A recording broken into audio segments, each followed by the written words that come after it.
নিজের কষ্টের কথা আর কি বলবো। হঠাৎ করেই বলে উঠলো আমি নাকি এখন তাকে আর আগের মতো করে তেমন কোনো রেসিপি করেই খাওয়াই না। কেমন লাগে বলুন তো দেখি। প্রতিনিয়ত আমি আমার অডিয়েন্সের জন্য বিভিন্ন রকমের রেসিপি বাসায় ট্রাই করি। তো হঠাৎ একটু ব্যস্ততার জন্য তেমন কোনো রেসিপি বাসায় তৈরি করা হয়নি। তো যাই হোক, আজকে যেহেতু সে আমাকে এত বড় একটা কথা বলেই ফেললো, তো ভাবলাম যে রাতের সিম্পল খাওয়াটা আজকে স্কিপ করে যাই। আজকে রাতের জন্য স্পেশাল মেনু হিসাবে ফ্রাইড রাইস আর চিলি চিকেনটাই রান্না করব।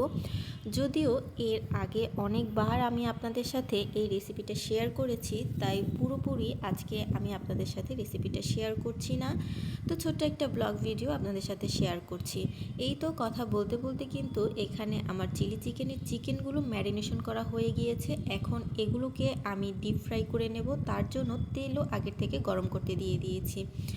আর এই চিকেনগুলো কিন্তু একটু সময় নিয়ে ভাজতে হয়। একটা যদি অপরটার সাথে লেগে যায় তাহলে কিন্তু চিকেনগুলো পরবর্তীতে ভালো লাগবে না। তাই একটু সময় নিয়ে ফাঁকা ফাঁকা করে আমি চিকেনগুলোকে ভেজে নিয়েছি। চিকেনগুলো যখন ভাজা হয়ে যাবে, মানে যখন একদম ব্রাউন কালার চলে আসবে, তখন তেলগুলো খুব ভালোভাবে আমি ছাড়িয়ে নিয়ে চিকেনগুলোকে তুলে নিচ্ছি।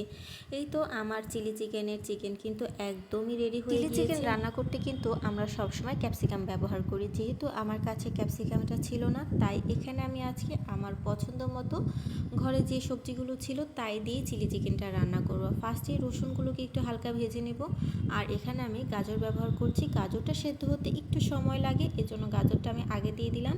গাজরটা ভেজে নেওয়ার পর আমি এখানে বরবটি আর টমেটো দিয়ে দিলাম। এগুলোকেও আমি একটু হালকা ভেজে নেব। আর ভেজে নেওয়া হয়ে গেলে এর মধ্যে আমি এখন গোলমরিচ আর একটুখানি চিলি ফ্লেক্স দিয়ে দিয়েছি।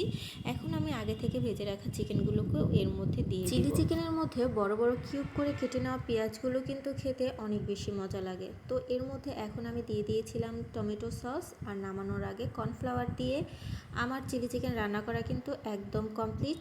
এখন আমি ফ্রাইড রাইসটা রান্না করে নেব। আর তার জন্য ফার্স্টে 2টা ডিম ভেঙে খুব ভালোভাবে ফেটিয়ে নিয়েছি। আর ডিমটাকে ভেজে নিয়ে আমি আগের দিনে সেদ্ধ করে রাখা পোলাওয়ের চালটা এর মধ্যে দিয়ে দেবো। আসলে ফ্রাইড রাইসের মধ্যে চালটা যদি আগে থেকে সেদ্ধ করে নেওয়া যায় তাহলে চালটা কিন্তু অনেক বেশি ঝরঝরা হয়। এটা সেদ্ধ করে আমি ফ্রিজে রেখে দিয়েছিলাম। এখন এর মধ্যে গ্রেট করে নেওয়া গাজর আর একটু পরিমাণে আমি বরবটি দিয়ে দিয়েছি। এখানে আমি ওয়েস্টার সস, টমেটো সস ব্যবহার করেছি, একটু পরিমাণে গোলমরিচ, আর ব্যালেন্সটা যাতে একটু সুন্দর আসে তার জন্য 1 চামচের মতো চিনিও আমি এখানে ব্যবহার করেছি। সব কিছু আরও একটু ভালো করে মিশিয়ে নেব। আমার ফ্রাইড রাইস রান্না করা কিন্তু একদম কমপ্লিট। তবে রান্না যেমনই হোক, পরিবেশনটা হতে হবে অনেক বেশি সুন্দর। এই তো চিলি চিকেন পরিবেশন করে আমি উপরে একটু তিল ছড়িয়ে দিলাম দেখার সৌন্দর্যের জন্য। আর আজকে আমি ফ্রাইড রাইসের সাথে খাবার জন্য একটা সালাদও তৈরি করেছিলাম। আর এদিকে আমার হাজব্যান্ড আমার জন্য একটা মিন্ট শরবত রেডি করেছিল, যেটা কিনা অনেক বেশি মজা ছিল। এই শরবতটা আমার কাছে অনেক বেশি ভালো লেগেছে। তো ধন্যবাদ আপনাকে আমার জন্য এত সুন্দর একটা শরবত রেডি করে দেওয়ার জন্য। আর কথা বলতে বলতে কিন্তু আজকে রাতের ডিনার একদমই রেডি।